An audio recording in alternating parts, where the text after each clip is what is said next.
کافروں کو رسوا کرنے والا ہے۔ اور حج اکبر کے دن اللہ اور اس کے رسول کی طرف سے لوگوں کو آگاہ کیا جاتا ہے کہ اللہ مشرکوں سے بیزار ہے اور اس کا رسول بھی۔ اب اگر تم توبہ کر لو تو تمہارے حق میں بہتر ہے، اور اگر نہ مانو تو جان رکھو کہ تم اللہ کو ہرا نہیں سکو گے۔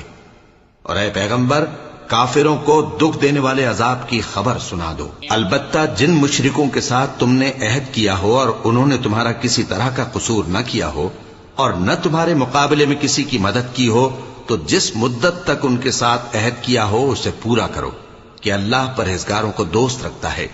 پس جب عزت کے مہینے گزر جائیں تو مشرکوں کو جہاں پاؤ قتل کر دو، اور ان کو پکڑ لو اور گھیر لو، اور ہر گھات کی جگہ ان کی طاق میں بیٹھے رہو۔